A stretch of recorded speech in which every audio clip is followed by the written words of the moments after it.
தம் கிருபை பெரிதல்லோ என் ஜீவனிலும் அதே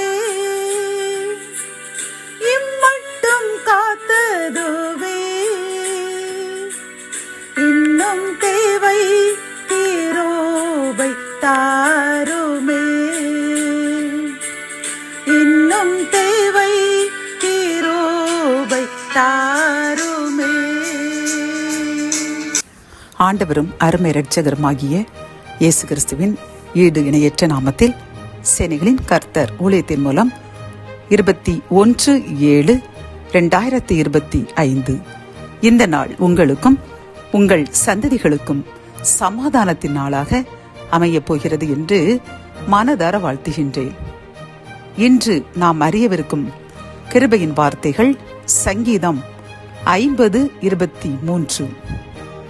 ஸ்தோத்திர பலியிடுகிறவன் என்னை மகிமைப்படுத்துகிறான், தன் வழியை செவ்வைப்படுத்துகிறவனுக்கு தேவனுடைய இரட்சிப்பை வெளிப்படுத்துவேன். கத்தோலிக்க வேதாகமம் இவ்வாறு கூறுகின்றது, நன்றி பலி செலுத்துவோர் என்னை மேன்மைப்படுத்துவர், தம் வழியை செம்மைப்படுத்துவோர் கடவுளாம் என் அருளும் மீட்பையும் கண்டடைவர் என்கின்றது. பிரியமான சகோதர சகோதரிகளை, இன்று இந்த செய்தியை கேட்டுக்கொண்டிருக்கின்ற நமக்கு கர்த்தர் கூறும் நல் கிருபையின் வார்த்தை என்னவென்றால், நாம் அனுதினமும் ஸ்தோத்திர பலியிடும் பொழுது அவரை மகிமைப்படுத்துகிறோமாம். ஆண்டவரே முக்கு ஸ்தோத்திரம், இயேசுவே முக்கு ஸ்தோத்திரம் என்று அவரை அனுதினமும் ஸ்தோத்திரம் பண்ணிக்கொண்டு ஆவியானவருக்கு மகிமை செலுத்திக் கொண்டே இருப்பது கர்த்தருக்கு பிரியம்.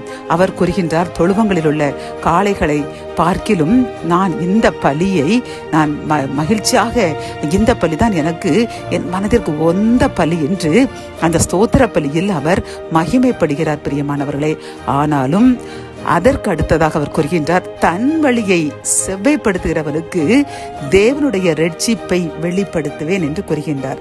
அதாவது தன் வழியை செம்மைப்படுத்துவோர் கடவுளினுடைய அருளையும் அவருடைய மீட்பையும் கண்டடைவர் என்று அவர் தெளிவாக கூறுகின்றார். பிரியமானவர்களை, நாம் எடுத்துக்காட்டாக வெளியூருக்கு எங்காவது சென்றிருந்தோம் என்றால் நமது வீட்டை நன்கு பூட்டி வைத்துக் கொண்டுதான் செல்லுவோம். ஆனால் வந்து பார்க்கும் பொழுது அது ஒரு நாள் ஆனால் கூட அவ்வளவு தூசியும் குப்பையுமாக சேர்ந்திருக்கும், எந்த இடைவெளியும் இருக்காது. நாம் நன்றாக பூட்டி தான் வைத்திருப்போம், ஆனாலும் அதில் தூசிகள் குப்பைகள் வந்து அடைகின்றன. பிரியமானவர்களை, இதே போன்றுதான் நம்முடைய இதயத்திலும் நம்மை அறியாமல் கர்த்தருக்கு பிரியமற்ற காரியங்கள் நம்முடைய சிந்தனையால் இருக்கலாம், சொல்லால் இருக்கலாம், செயலால் இருக்கலாம், அல்லது நம்முடைய கடமையில் ஒரு சிறிய தவறு செய்தால் கூட அது கர்த்தரை வேதனைப்படுத்துகின்ற காரியமாக அமைகின்றது. எப்படி இந்த வீட்டில் தூசி அடைவது போன்று நம் இருதயத்திலும் அது தூசி போன்று அந்த பாவம் படுகிறது. பிரியமானவர்களே, ஆகவே தான் கர்த்தர் கூறுகின்றார், தன் வழியை செவ்வைப்படுத்த வேண்டுமாம்.